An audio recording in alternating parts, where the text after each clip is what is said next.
परम पावन परम आराध्य प्रातः स्मरणीय आचार्य श्री महाश्रमण जी के चरणों में सत सत नमन करते हुए हम आज सुबह का सत्र प्रारंभ कर रहे हैं। त्रिपदी वंदना। वंदे अरहं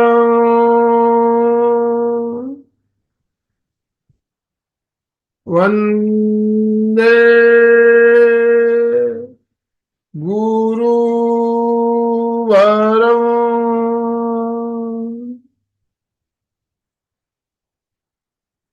वंदे सत्यं।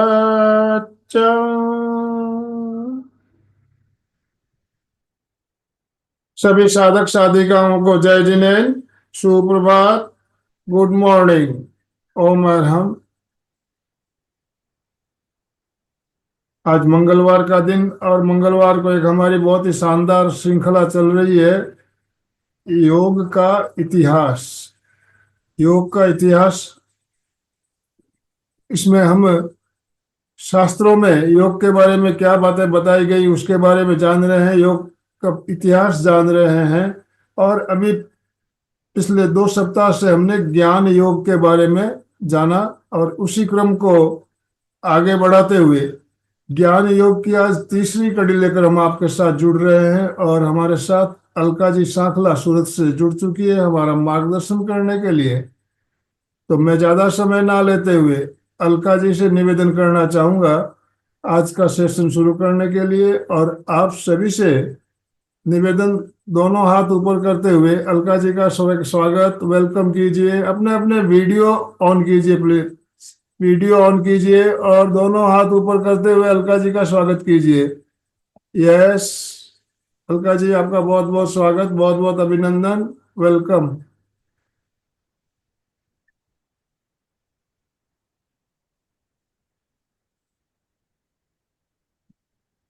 थैंक यू आनंद भाई जी। Thank you everyone. आवाज आ रही है बराबर? यस, रेगुलर से थोड़ी कम आवाज रखी है इसलिए पूछ रही हूँ मैं। आवाज आ रही है लेकिन वीडियो आपका ऑफ हो गया है। बस आवाज थोड़ी कम लगी तो बता देना, मैं थोड़ी बढ़ा दूंगी। जी, मैंने अभी आवाज थोड़ी कम रखी है। ठीक है। ओके। सबको गुड मॉर्निंग, जय Jinendra. Alka ji please video on कीजिए। यस, प्लीज प्लीज प्लीज सभी अपने वीडियो ऑन कर दीजिए। मैंने भी बंद करके दिखाया कि बंद करने से क्या होता है, आनंद भाई जी को बोलना पड़ा। जानबूझ के मैंने बंद किया था, तो आप लोग भी इस तरह वीडियो चालू करोगे तो बहुत अच्छा लगेगा। Very very we will be very thankful to everyone who will start the video. That's great, बहुत अच्छा लगता है। चलिए, हम आज हमेशा की तरह क्या करेंगे? ओंकार, गुरु को याद करना, ये सब बातें जरूरी है। 3 बार केवल ओंकार करने से देखिए मन को शांति मिलती है, आनंद का अनुभव होता है, प्रसन्नता आती है। मन में आए हुए सारे विचार जो है वो कम हो जाते हैं और केवल केवल और केवल हम शांत हो जाते हैं। तो मन की शांति, आनंद की अनुभूति, ये सब के लिए हम ये सब क्लास कर रहे हैं। तो क्यों ना हम आत्मा को जानने से पहले खुद को जाने। ओम, ओंकार का तो इतना इम्पोर्टेंट है, जैसे समताल श्वास एक जगह, ओंकार एक जगह, दोनों का इतना इम्पोर्टेंट है। जिसकी जिंदगी में ये दो आए, मुझे लगता है बहुत कुछ पाया हुआ। राइट। तो चलिए, हम शुरुआत करते हैं। सभी प्रार्थना के लिए तैयार? रीढ़ की हड्डी सीधी, गर्दन सीधी, कंधे ढीले छोड़े, पूरा शरीर स्थिर, शिथिल, तनाव मुक्त करे।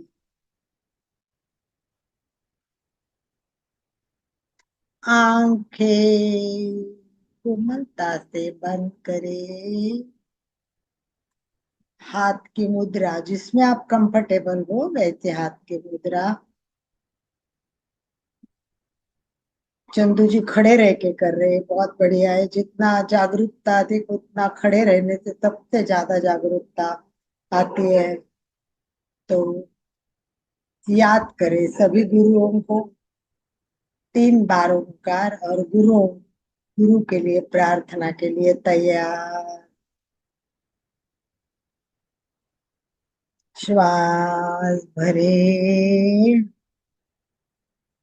केवल मन में दिमाग में सब जगह ओंकार को लाए आंखों के सामने। ये आत्मा के लिए ओंकार और आत्मा का एक अलग चित्र बताया हुआ है। ये आत्मा का अक्षर के दृष्टि से ओंकार है, ऐसा कहा गया है। तो हमें आत्मा को भी जानना है, ओंकार को भी पहचानना है। तो ओंकार से आत्मा तक का प्रवास करने के लिए तैयार। 3 बार ओंकार की ध्वनि करेंगे। लंबी श्वास भरे,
दोनों हाथ नमस्कार स्थिति में जोड़े, आनंद केंद्र हृदय के पास स्थापित करें।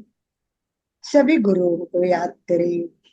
पहली गुरु माँ होती है, घर में छोटी छोटी बातों में ज्ञान देती है, वहां से लेके शैक्षणिक ज्ञान से लेके अभी हम स्पिरिचुअल नॉलेज ले रहे हैं। आचार्य महाप्रज्ञ जी के परीक्षा ध्यान कर रहे हैं। ऐसे कितने गुरु अपने जीवन में आए, और मैं योगा का ज्ञान योग विद्या धाम के मंडलिक सर से लिखी हुई किताबों के आधार पर दे रही हूँ। आयुष मंत्रालय के जो प्रोफेशनल किताब है उसके आधार पर दे रही हूँ।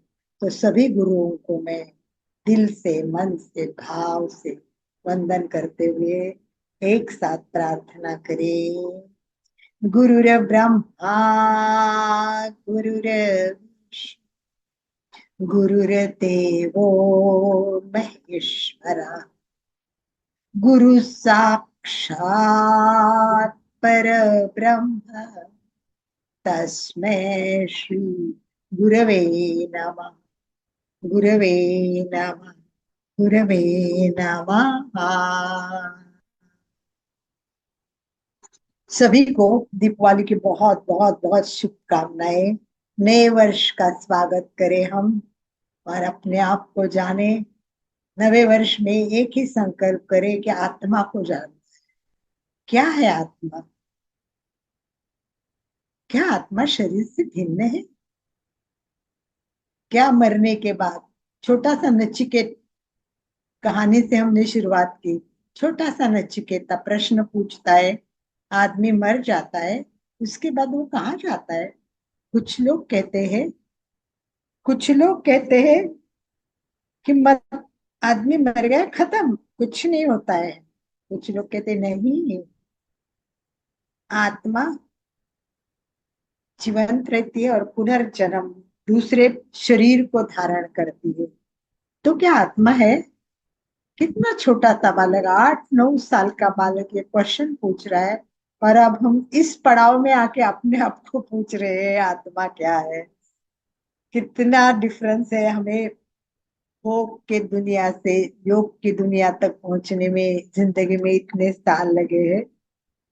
तो आप सबको पता है कि हमारा जो चालू है वो एपिसोड है ज्ञान योग। हमने अच्छी तरह से ज्ञान योग का अर्थ जाना है। सबसे बड़ी बात, अगर प्रगति करनी है, किसी को आगे बढ़ना है, आत्मा को जानना है, कुछ भी करना है, इसका आधार है ज्ञान। अपनी क्षमता बढ़ानी है, योग्यता बढ़ानी है, उसका विकास करना है, खुद का अंकन करना है, क्या चाहिए? ज्ञान।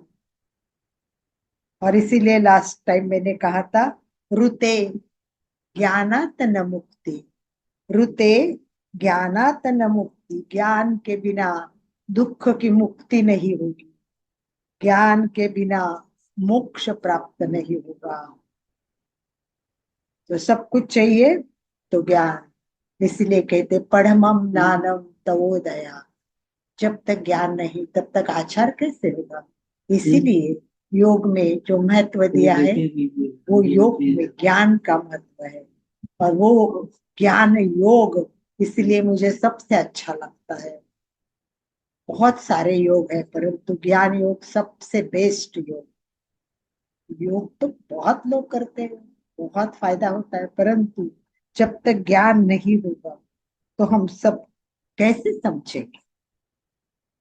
तो इसीलिए कहते हैं पढ़मम नानम तो दया।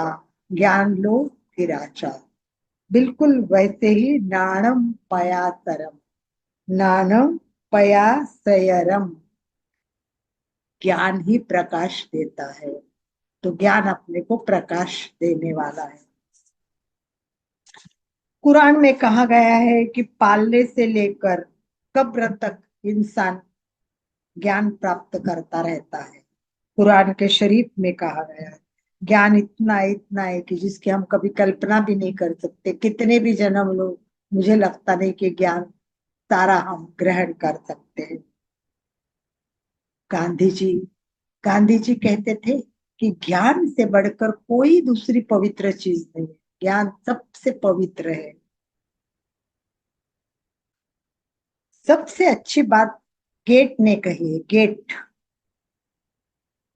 गेट क्या कहते थे? गेट कहते थे ज्ञान काफी नहीं है, वो अमल करना चाहिए। ज्ञान तो बहुत लोग ले लिए, ये समझ लिया हमने कि सात्विक आहार बहुत अच्छा होता है, तेल मिर्च मसाले नहीं खाने चाहिए, परंतु खाना खाते टाइम उसको बनाएंगे और टेस्टी खाना ही हम पसंद करेंगे। तो इस प्रकार ज्ञान गेट की बात जो है वो बिल्कुल सही है कि ज्ञान लेना काफी नहीं, उसका अमल करना चाहिए। इच्छा काफी नहीं है, उस पर हमारा जो काम है वो करना जरूरी होता है।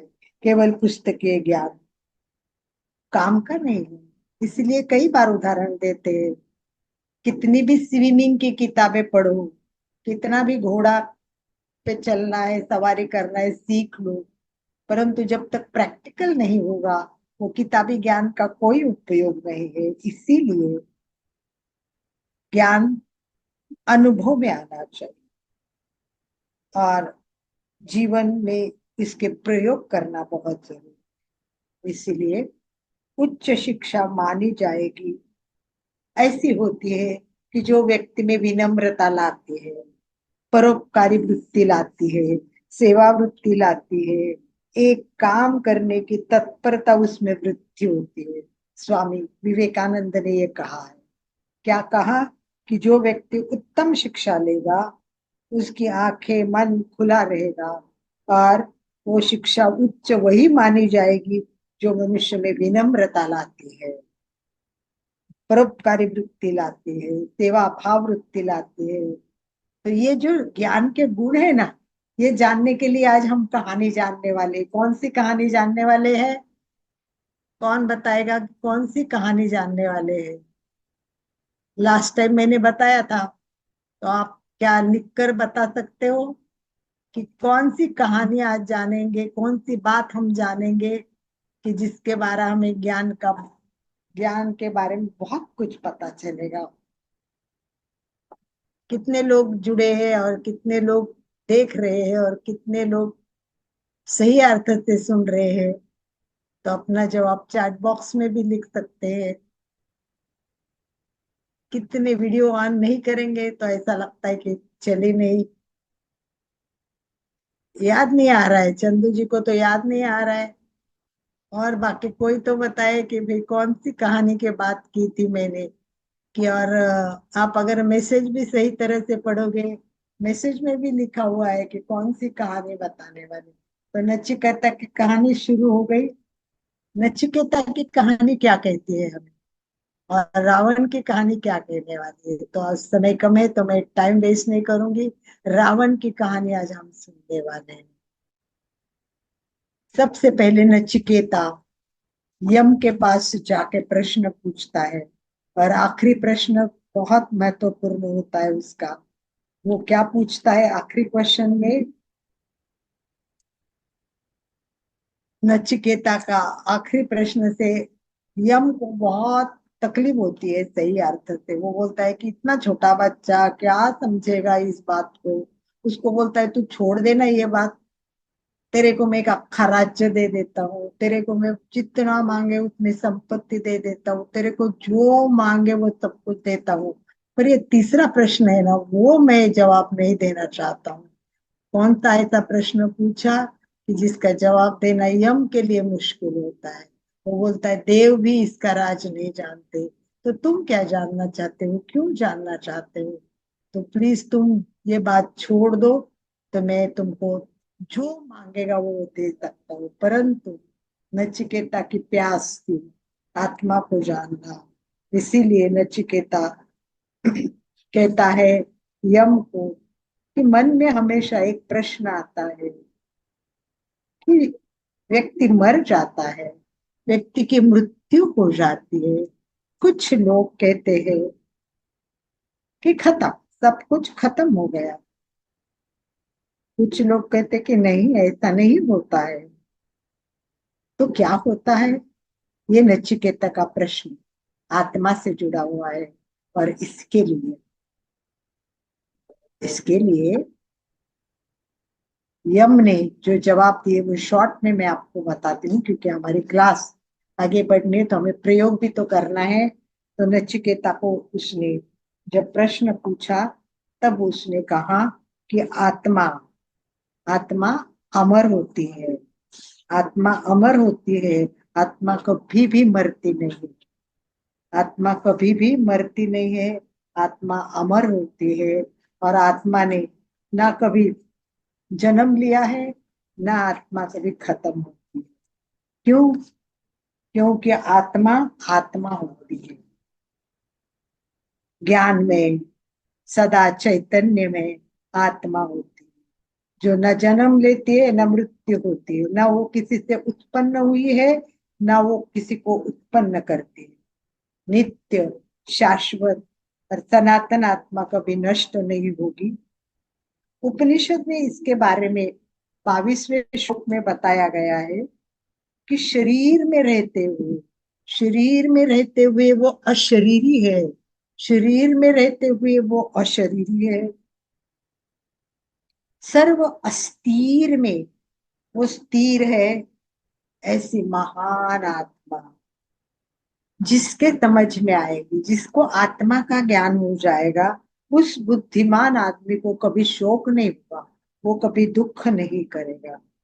तो आत्मा के बारे में ये कहते हैं कि इंद्रिय इंद्रिय अपने सब पता है आपको, 5 इंद्रिय सब देखते हैं। इंद्रिय से विषय श्रेष्ठ होते हैं, इंद्रियों से विषय श्रेष्ठ होते हैं, विषय से मन श्रेष्ठ होता है, मन से बुद्धि श्रेष्ठ होती है, और बुद्धि से आत्मा महाश्रेष्ठ होती है। तो ऐसी आत्मा महाश्रेष्ठ होती है, उसको हमें जानना है, उसको हमें पहचानना है। परंतु आत्मा का एक अलग क्लास चलेगा हमारा। जैसे ये एपिसोड चलिए, आत्मा के बारे में इतना कुछ है कि इसकी कंटिन्यू एपिसोड लेनी पड़ेगी। तो उसके पहले हम ज्ञान के बारे में कुछ इम्पोर्टेंट एक दो बातें और जानेंगे। वो हम रावण की कथा से जानेंगे। रावण की कथा से ये जानना बहुत जरूरी है। आपको पता है, रावण रावण एक ऐसा व्यक्ति था जिसका इतना ज्ञान था, इतना ज्ञान था, शायद ही दुनिया में बहुत कम लोग, मतलब ऐसे भी बोलते कि है ही नहीं, इतना ज्ञानी कोई था ही नहीं जितना रावण ज्ञानी था। क्या क्या ज्ञान था उसके पास! जब पढ़ने जाओगे तो आपको आश्चर्य लगेगा। देखिए, रावण के बारे में कहते हैं वो वेद और संस्कृत का विशेषज्ञ था। बहुत ज्ञान था।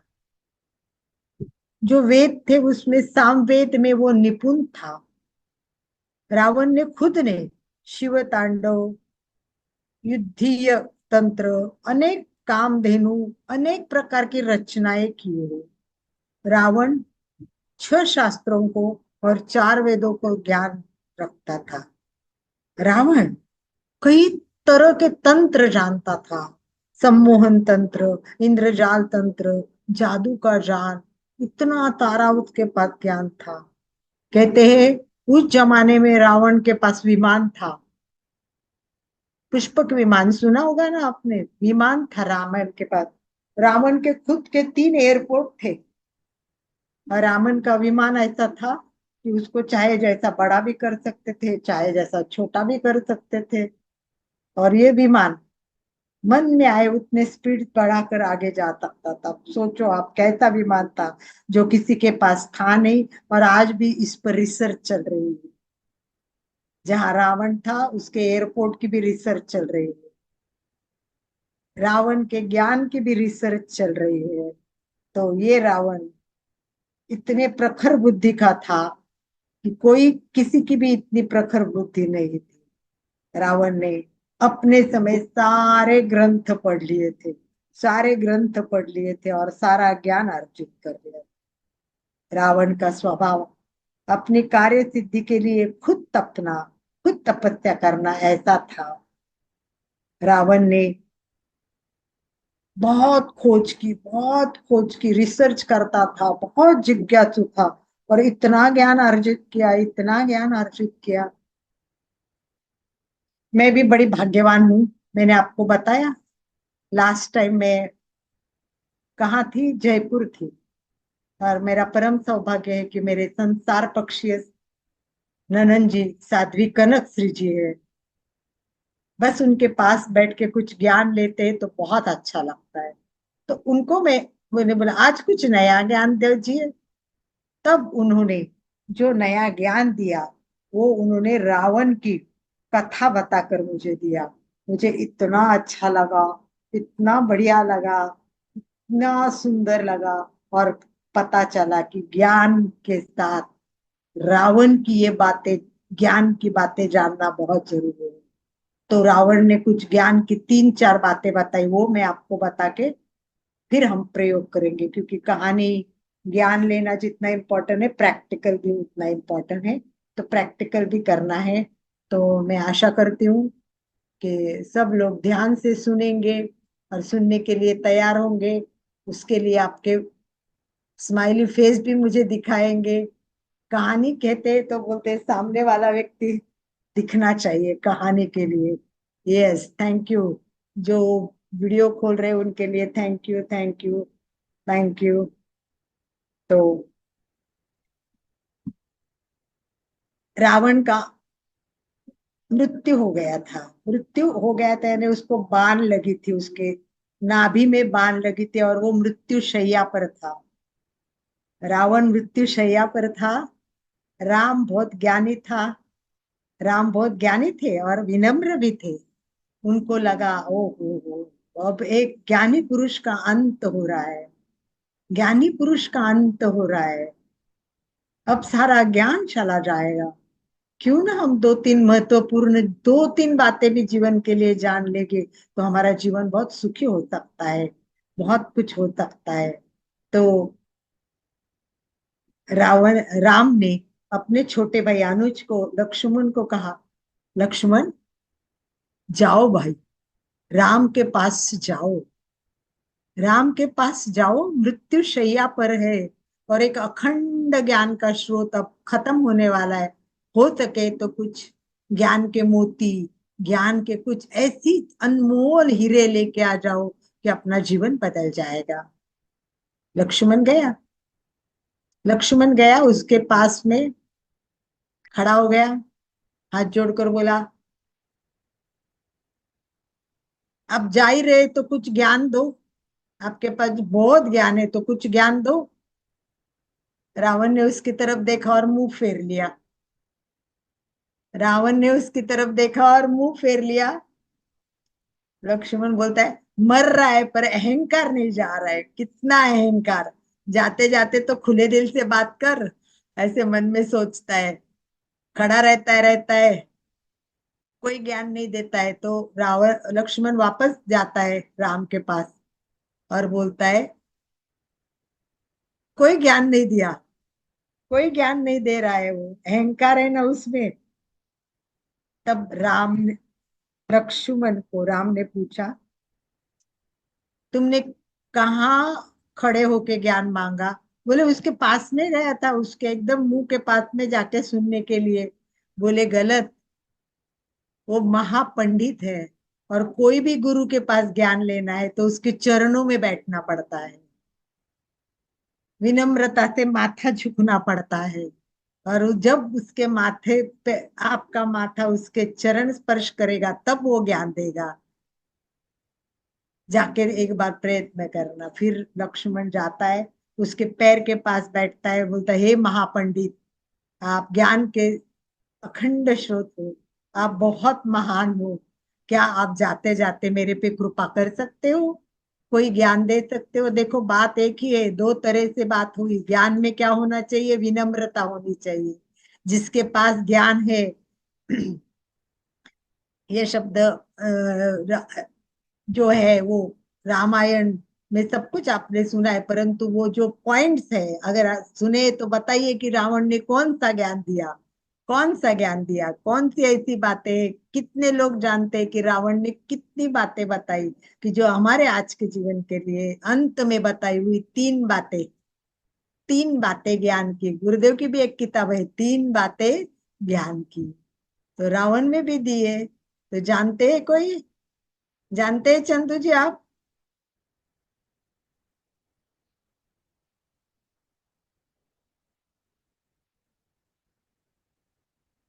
नहीं, चलो बात डिस्कस नहीं करेंगे हम डिटेल में। तो रावण पहली बात बोलता है, देखिए ध्यान से सुनना, जीवन में पहली बात बताता है, शुभस्य शीघ्रम, शुभस्य शीघ्रम। मतलब मन में हमारे कोई बात आती है, करना है, फिर हम बोलते करेंगे, कोई बात नहीं, बाद में करेंगे। नहीं, शुभस्य शीघ्रम। और वो भी दो बातें होती है, मन में दो बातें होती है हमेशा। एक होता है सत्कर्म और दूसरा होता है दुष्कर्म। दो बातें चलती है दिमाग में हमेशा, एक सत्कर्म होता है और एक दुष्कर्म होता है।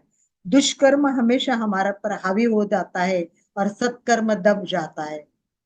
फॉर एग्जाम्पल, मेरे पास ज्ञान है और मैंने आनंद भाई जी को रिक्वेस्ट की कि मुझे ना ये ज्ञान शेयर करना है, तो आनंद भाई जी खुश हो जाएंगे, वाह वाह वाह वाह क्या बात है, कब करोगे, बोलो कब अरेंज करूं। ये है, ये शुभ भाव है। पर अगर मैं कहूं किसी को कि मुझे ज्ञान शेयर करना है, वो सोचेगा तुम क्या ज्ञान शेयर कर, तुमको क्या आता है, कुछ नहीं, इसको तो कुछ नहीं। सामने वाला करने वाला होगा तो भी बोलेगा, रहने दो रहने दो, ये अभी टाइम नहीं है, बाद में देख लेंगे ना, अपन कर लेंगे। मतलब दबा देते हैं। ये दुष्कर्म बोलते हैं और एक सत्कर्म होते हैं। तो जो शुद्ध शुभ ज्ञान होता है, जो व्यापक मन होता है, जैसे विवेकानंद ने कहा कि मन खुला होना चाहिए, सर्वश्रेष्ठ लोग ज्ञान दान करने के लिए तैयार होते, वैसे शुभ कार्य में कभी देर नहीं करनी चाहिए। शुभ कार्य में तीन चीजें होती है, शुभचार्य में तीन चीजें होती है। कौन कौन सी होती है? एक होता है किसी का कल्याण होता है तो वो करना। दूसरा, किसी के लिए करुणा मन में आती है तो वो काम करना चाहिए। और तीसरा, किसी पे कृपा करनी चाहिए। रावण बोलता है कितनी बार मन में आया, कितनी बार मन में आया कि सीता को ससम्मान में राम के पास पहुंचा दूं। मैं कर रहा हूं गलत है? मुझे राम के पास सीता को पहुंचना चाहिए।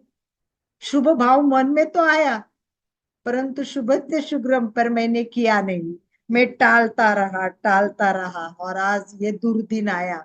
मेरा मृत्यु, सब कुछ खत्म हो गया। मेरा ही नहीं, पूरा यहाँ का श्रीलंका में खत्म हो गया। इसका कारण, जो अच्छा विचार आया उसको सपोर्ट नहीं किया।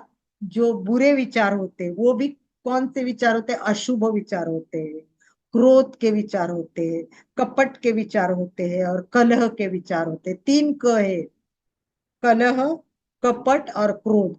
जिसका मन खुला नहीं होता है ना, वो कपटी बोलते हैं, कपट होता है मन में। क्या है, इसको क्यों आगे लाना है, दबा देना, ऐसा हो। और जिनकी माइंड करुणा, वाह, दूसरों को हेल्प करो, तो वैसे हो गया। ज्ञान तो बहुत था रावण के पास, परंतु दुष्कर्म उसके उदय में आते थे। हर अच्छा काम करने से वो बुरा ही काम करता था। बोले मैंने दुष्कर्म इतने किया कि मुझे ये अशुभ दिन देखना पड़ा। तो शुभस्य शीघ्रम, कभी भी, कभी भी किसी को भी क्या करना चाहिए? बहुत सुंदर बातें बताइए रावण के कहानी की। देखती हूँ मैं, ऐड भी कर देती हूँ। देखो, पहली बात, लक्ष्मण रावण के पास गया तो सबसे पहले कहा कि शुभ कार्य को देरी मत करना। राम ने बताया कि ये गलती मैंने की, सदैव अशुभ कार्य को प्रथमता दी, क्योंकि उसमें अहंकार था, बहुत अहंकार था। सीता का हरण किया और राम के पास जाने में मैंने गलती की और आज ये दशा हुई। दूसरी बात, दूसरी शिक्षा दी, कभी भी अपने शत्रु को छोटा या कमजोर मत समझो। कभी भी अपने शत्रु को छोटा या कमजोर मत समझो। रावण को वरदान मिला था, रावण को ब्रह्मा ने वरदान दिया था, तो वरदान में उसने क्या किया? मतलब अपने आप को सुरक्षित रखने के लिए वानर और मनुष्य को कोई वैल्यू नहीं दी। उसको लगा ये क्या छोटे से प्राणी क्या करेंगे, मैं तो इतना बड़ा आदमी, ये मैं तो इतना शक्तिशाली व्यक्ति हूँ, अरे ये लोग क्या करेंगे, वानर और मनुष्य क्या करेगा? तो उसने वानर और मनुष्य छोड़कर वरदान मांगा कि भाई मेरी विजय होनी चाहिए। और देख लिया आपने, जिनको तुच्छ समझा था, कितनी बड़ी गलती हो गई, कितनी बड़ी वो गलती हो गई। रावण ने अहंकार में वानर और रावण को, मानव को बहुत कमजोर समझा और वही उसका मृत्यु का कारण बन गया। इसलिए रावण कहता है अगर मैं उन्हें कमजोर न समझता तो आज मेरी ये दशा ना होती। वैसे ही ज्ञान के बारे में भी होता है। अपने पास ज्ञान है, अरे दूसरे के पास ज्ञान है, वो कैसा है देखो तो सही। बिना देखे ही हम ऐसे कहेंगे कि वाह, इनको क्या आता है, मुझे कितना आता है। सबके पास ज्ञान होता है। अगर रास्ते के भिखारी के पास भी ज्ञान होगा ना, तो मैं उसके पास जाके बैठूंगी, हाथ जोड़ के बोलूंगी मुझे वो ज्ञान देना। मैंने ऐसा किया हुआ है एक दो बार। जहां भी ज्ञान मिलता है, आपका मन खुला रखो, आंखें खुली रखो, दिल खुला रखो, जिसका मन ओपन माइंडेड है, बांटते रहो। तो इस प्रकार दूसरी शिक्षा राम ने दी, दूसरी शिक्षा दी। और तीसरी शिक्षा, तीसरी शिक्षा बहुत इंपॉर्टेंट है। राम ने क्या कहा, रावण ने तीसरी शिक्षा दी। उसने क्या बताया कि अपने पास कोई रहस्य हो, बहुत बड़ा रहस्य हो, तो दूसरों को शेयर मत करना। बहुत बड़ा रहस्य मतलब जो इम्पोर्टेंट है, तो मतलब ज्ञान की बात तो देनी चाहिए पर रहस्य नहीं बताना चाहिए। पता है रावण का रहस्य क्या था? आपको पता है किसी को रावण का एक रहस्य था? कौन सा रहस्य था? शशि हाँ बोल रही है, जानती है शशि? आप लिख सकते हो या बताइए। ये करेक्ट, चंदू जी ने लिखा एग्जैक्टली। रावण की मृत्यु थी वो उसके नाभि में थी। रावण की मृत्यु थी उसकी नाभि में थी। पर ये ज्ञान उसको था, परंतु उसने विश्वास रख के अपने भाई विभीषण को बता दिया। बोलता कितनी बड़ी गलती मैंने की। जब देखा जब देखा कि अपना वो हो रहा है, क्या बोलते हैं, रावण का विजय हो रहा है और राम की पराजय हो रही है, तब तब क्या हुआ कि राव विभीषण ने क्या किया। विभीषण ने क्या किया, बोला कि रावण की मृत्यु उसके नाभि में है। और राम ने तुरंत एक बाण उसके नाभि में छोड़ा और फिर उसकी मृत्यु हो गई। तो तीसरी और अंतिम शिक्षा रावण ने ये दी कि जीवन के रहस्य को किसी को मत बताना। मैंने मेरा अमृत रहस्य विभीषण को साझा किया और वही मेरा मृत्यु का कारण बन गया। ब्रह्मा ने ब्रह्मा ने मेरी नाभि में अमृत भर दिया था। जब तक ये अमृत मेरे नाभि में है, जब तक ये अमृत मेरे नाभि में है, तब तक मुझे कोई मार नहीं सकता। मैंने ये रहस्य बस अपने भाई को बताया था विश्वास से, और देखा देखा विभीषण ने ये बात राम को बता दी। तो इस प्रकार तीन बातों को जानना जरूरी है। शुभ कार्य में कभी देरी ना करे, अशुभ कार्य जितना हो सके टाले, ज्ञान बांटते रहे। कोई बांटता है तो उसको हेल्प करते रहिए, जैसे आनंद भाई जी करते हैं। हम लोग क्या करते हैं, कई लोग मुझे पूछते हैं 1 घंटे की क्लास मेरे से तो होगी नहीं अलका। नए नए लोग होते, मैं बोलती कोई बात नहीं है, तुम क्लास शुरू करो, जहां तुम अटक जाएगी मैं और आनंद भाई जी बैठे हम वहां से कंटिन्यू करेंगे। लोगों को आगे लाना, उनको बढ़ाना, कितना कितना मतलब अच्छा होता है। तो इस प्रकार ज्ञान सदैव बांटते रहे, ज्ञान बांटने वालों को हेल्प करते रहिए। किसी को आगे बढ़ाना है तो उसको हाथ दो, पीछे मत खींचो। ज्ञान देने वाले को पीछे ढकेल देना बहुत गलत बात है। हमारे में यही चलता रहता है, किसी को आगे नहीं आने देना है, मैं ही हूं बस। इसीलिए हम देखते सारे पॉलिटिक्स चलती है। पॉलिटिक्स में हम देखते अच्छा वक्ता को नहीं बुलाते, क्योंकि अरे उसका नाम हो जाएगा। तो इस प्रकार लोग आगे ही नहीं बढ़ने देते। तो ज्ञान बांटना चाहिए, सबको देना चाहिए। दूसरा, ज्ञान अपने शत्रु को कभी कमजोर मत समझना, किसी भी परिस्थिति में अहंकार ना करना। और रावण ने एक ही बात की, अहंकार। बस अपना अहंकार है, वही अहंकार को उसको मृत्यु का कारण बना। वही अहंकार है, वो अहंकार से वो पूरा अपना जीवन खत्म कर चुका। तो तीसरा महत्वपूर्ण है कि अपने रहस्य किसी को मत बताना। तो यही फर्क था राम और रावण में। ज्ञान तो दोनों के पास था, पर अहंकार था किसके पास, रावण के पास।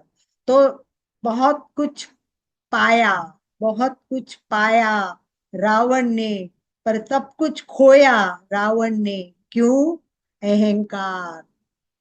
अपने आप को समझना और दूसरों को कीमत न देना, मैं अपने को मानना। तो इस प्रकार हम लोगों ने जान लिया कि ये सब ज्ञान होता है। ये सब हमें रावण से ज्ञान प्राप्त हुआ कि हम जो भी ज्ञान लेंगे उस ज्ञान को हमको अहंकार नहीं करना है। और अहंकार कब खत्म होगा, कब खत्म होगा अहंकार? चलिए, इम्पोर्टेंट पॉइंट, क्योंकि वो हमारी नेक्स्ट क्लास भी होने वाली। अहंकार कब खत्म होगा बताइए। आज तो मेन मेन जो जवाब देने वाले हैं हमारे, वो सुचिता जी और मधु जी, काफी लोग नहीं है। जब हमारे में विनम्रता आएगी, विनम्रता एक बात है, और भी एक बात है, विनम्रता तो चाहिए, बिल्कुल सही है। चंदू जी ने लिखा है विनम्रता चाहिए, बिल्कुल जिसके पास विनम्रता होती है बिल्कुल सही शशि, वो चंदू जी ने पहले ही बता दिया कि व्यक्ति में विनम्रता चाहिए। और बताइए, और एक चीज चाहिए।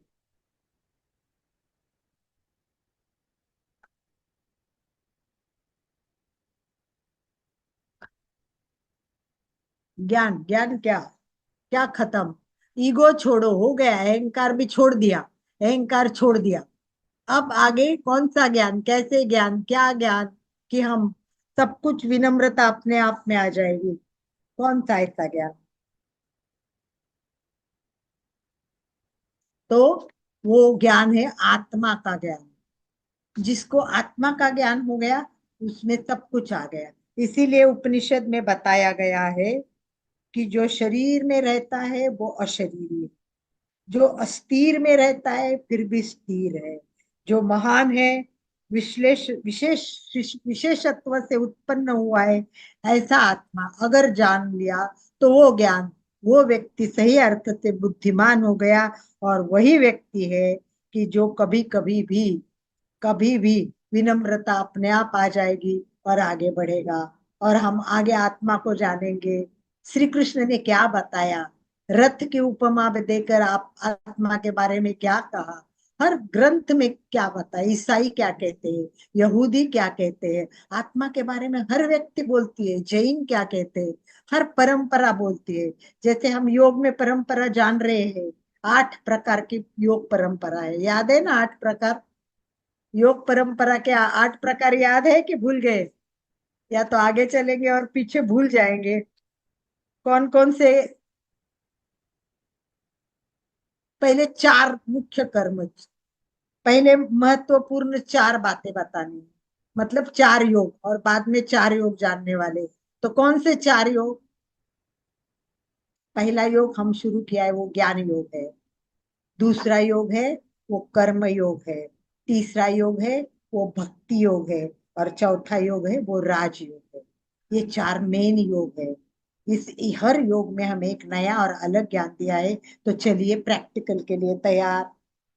अब प्रैक्टिकल कर लेते हैं। सभी प्रैक्टिकल के लिए तैयार होना है, क्योंकि प्रैक्टिकल भी इम्पोर्टेंट है। केवल ज्ञान शाब्दिक लेने से इम्पोर्टेंट नहीं है। आपने जान लिया है,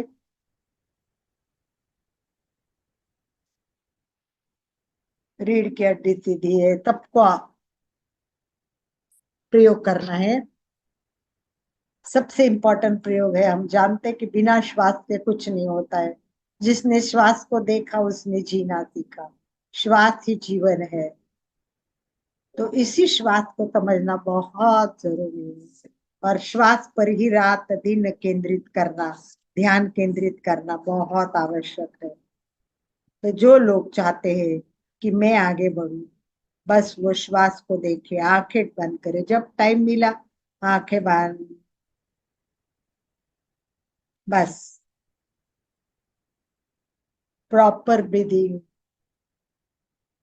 brings the better life. Proper breathing brings the better life. Proper breathing करने से क्या क्या होगा? Stress reduction, emotional control, improve your attention, very important, very important. अनिद्रा की प्रॉब्लम खत्म हो रही है, अस्थमा की प्रॉब्लम कम हो रही है, सबसे बड़ी अंदर जो प्रतिकार शक्ति है वो बढ़ रही है।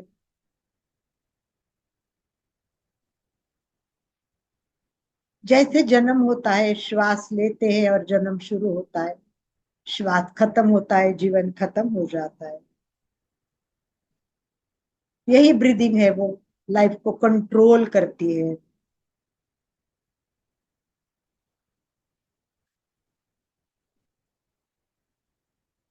कई साधु संत, कोई रिसर्च लोग बहुत साल पहले इसका महत्व जान चुके हैं।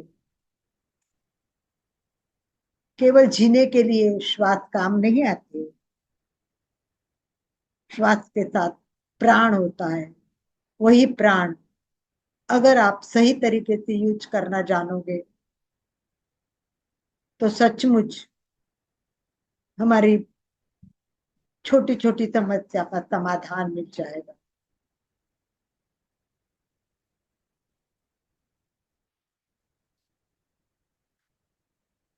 It will relax your mind, calm your mind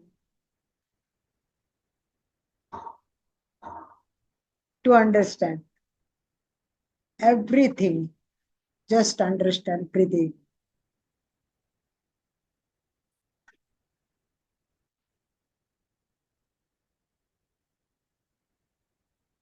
Only deep breathing can do lot of things.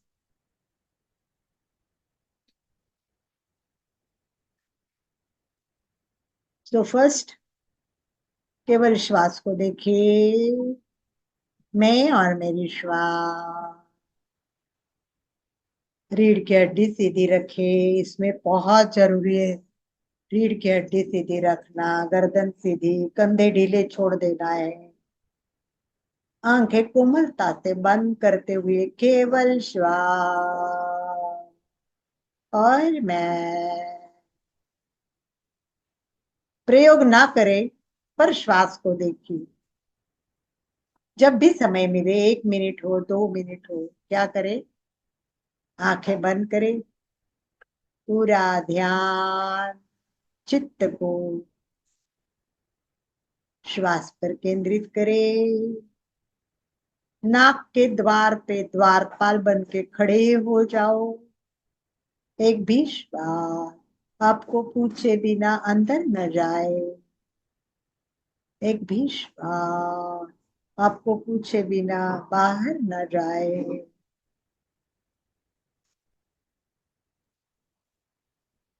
आते जाते प्रत्येक श्वास को देखे।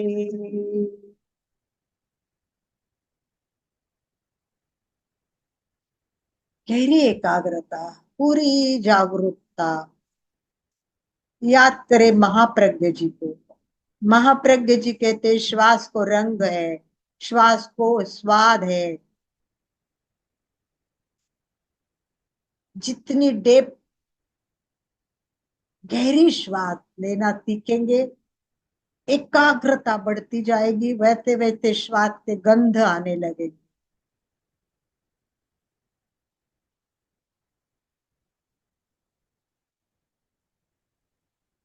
अभी तो फर्स्ट स्टेज पे नाक के द्वार से श्वास जाएगी तो हल्की सी ठंडी सी श्वास जाती है, बाहर आएगी तो हल्की सी वार्म हो जाती है। बस इतना पहला स्टेप हो गया, फिर आगे स्टेप पे बढ़ेंगे। गहरी एकाग्रता के साथ श्वास के अंदर जाने और बाहर आने का फर्क जानिए।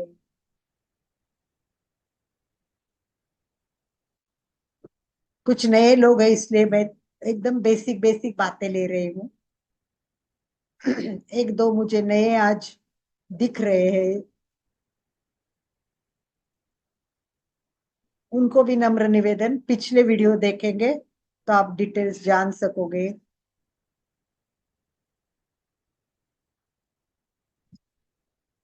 श्वास के साथ चित्त और मन को जोड़े। श्वास अंदर, चित्त अंदर, भीतर भीतर प्रवेश करे। अनुभव करे श्वास कहाँ जा रही है, कहाँ जा रही। नेसल, नाक के नासिका द्वार से आगे आगे, लैरिंग्स, ट्रेचिया, सबको एक्सप्लेन किया हुआ है। धीरे धीरे फेफड़ों में जाएगी। वहां एक उल्टा ट्री है, ट्री के ब्रांचेस है, हर ब्रांचेस में श्वास को जाने दो। और एंड एंड एंड में जो अंगूर जैसे गुच्छे है, वहां तक मन चित्त को ले जाए। सबसे इंपॉर्टेंट बात, यहाँ श्वास एक्सचेंज होती है। ये बड़ा रोल है यहाँ एल्वोली का। तो इसमें सबसे बड़ी बात, जो अंगूर के जो जैसे गुच्छे दिखते वो पतले से होते हैं, इसमें से ऑक्सीजन ब्लड में जाता है और ब्लड में से CO2 अंदर आता है। आपकी जो छोटी श्वास है, छिछली श्वास है, वो श्वास कभी भी यहाँ के एंड तक नहीं पहुंचती है। इसीलिए केवल लंबी श्वास भरे, लंबी श्वास भरे, भरपूर ऑक्सीजन लेना है, भरपूर ऑक्सीजन लेना है। एक्सक्यूज। धीरे धीरे श्वास छोड़ते छोड़ते छोड़ते, इतना छोड़े कि थोड़ा भी टॉक्सिन्स ना रहे, कार्बन डाइऑक्साइड ना रहे, गंदगी अंदर ना रहे। जितनी गंदगी बाहर निकालनी है उतना एक्सेल ज्यादा। इसीलिए मैंने आपको प्रमाण बताया है, श्वास के प्रमाण को जाने। जितने अंक में श्वास ले, उसके डबल अंक में श्वास छोड़े। श्वास लयबद्ध और तमतान, अर्थात पहली श्वास लेने और छोड़ने में जितना समय लगे, कोशिश करे प्रत्येक आवर्तन में उतना ही समय लगे। श्वास के कंपन नाभि तक पहुंचे, अनुभव करे। श्वास भरे तब पेट फूल रहा है, श्वास छोड़े तब पेट सिकुड़ रहा है। पेट के फूलने और सिकुड़ने का अनुभव करते हुए श्वास का प्रयोग करें। अनुभव करें श्वास नाक के द्वार से आगे आगे बढ़ते बढ़ते बढ़ते फेफड़ों से एक एक ब्रांच से अंदर जाते हुए अंगूरों जैसे जो स्थिति है वहां तक श्वास पहुंचे।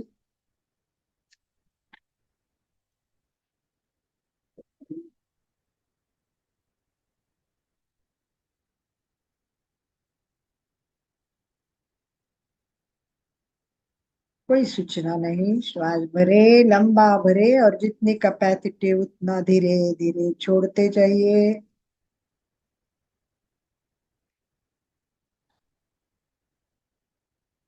पूरी जागरूकता, गहरी एकाग्रता के साथ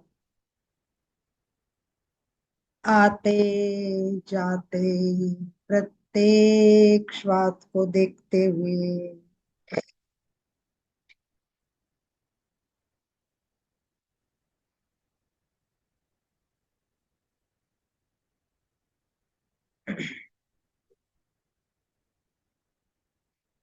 हमेशा श्वास नाक से आ रही है, नाक से छोड़ रहे, ले रहे, इस पर ध्यान दे।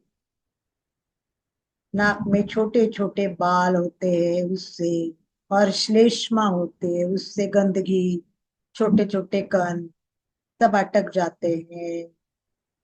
हर श्वास का जो टेम्परेचर है एयर कंडीशन जैसा नाक मेंटेन करता है। इसीलिए श्वास केवल नाक से हो रही इस पर भी ध्यान दे।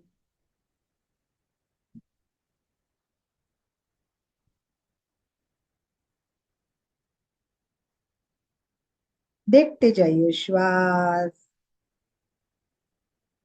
ग्रसनी से, गले से शुरुआत, धीरे धीरे लॉरिंग्स, ट्रेचिया, ब्रोंकिया, और सबसे इम्पोर्टेंट एल्वियोली तक पहुंच रही है। वहां गैस का एक्सचेंज हो रहा है। सबसे बड़ी प्रक्रिया गैस का एक्सचेंज जो सही होना। और दूसरा इम्पोर्टेंट रोल तनुपट, हमारी जो एक रेड कलर का तनुपट होता है, डायफ्राम बोलते हैं, वो भी श्वास के छोड़ते लेते सिकुड़ता है, ऊपर आता है। हर श्वास के साथ तनुपट भी ऊपर नीचे होता है, इसी का भी अनुभव करें।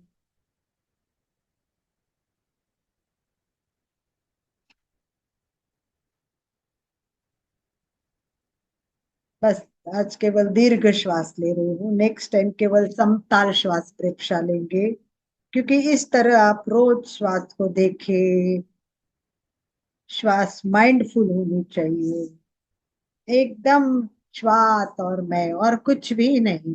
इससे विचार कम हो जाएंगे,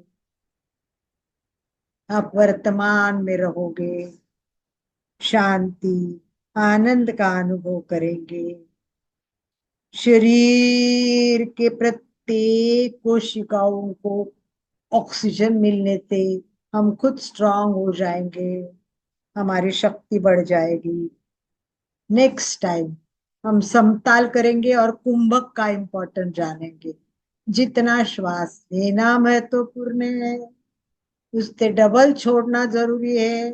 उसके साथ श्वास रोकते हैं, श्वास लेने के बाद रोकना है अंतः कुंभक, छोड़ने के बाद रोकना है बाह्य कुंभक।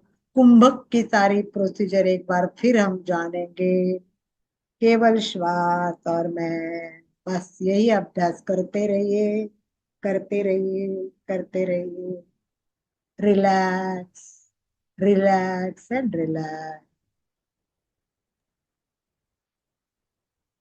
कोई विचार मन में आते तो उसकी ओर ध्यान न दे, साक्षी भाव से, ज्ञाता दृष्टा भाव से केवल देखे, विचारों पर विचार ना करे। अगर ऐसे हो तो श्वास का संयम करने के लिए जीभ को उल्टा भी कर सकते हैं।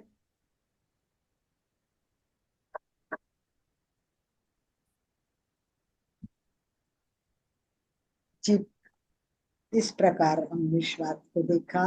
कंफर्टेबल हो तब धीरे धीरे धीरे नॉर्मल श्वास करें, दीर्घ श्वास से नॉर्मल श्वास। उसके बाद दोनों हाथ आंखों पे रखे, संपुट करके रखे, टिमटिमाए, खोले बंद करे, खोले बंद। धीरे धीरे हाथ नीचे नीचे। ओम अरहम, ओम अरहम, ओम अरहम। ओम। और कोई जिज्ञासा प्रश्न हो तो आप अपना वीडियो ऑन कीजिए और हैंड रेज कीजिए। यशी जी ने बंद कर दिया वीडियो। कोई बात नहीं है। कोई प्रश्न है, जिज्ञासा है तो हैंड राइज कीजिए, आपको अनम्यूट ऑप्शन दिया जाएगा। अभी 2 मिनट का समय है हमारे पास, नहीं तो फिर हम समापन की ओर चलेंगे। और रावण की कहानी कैसी लगी बताना, बराबर ज्ञान के कुछ पॉइंट्स मिले? कैसा लगा आनंद भाई जी? हाँ, बढ़िया। शशि जी कुछ कहना है आपको, नहीं तो समापन की ओर चलेंगे।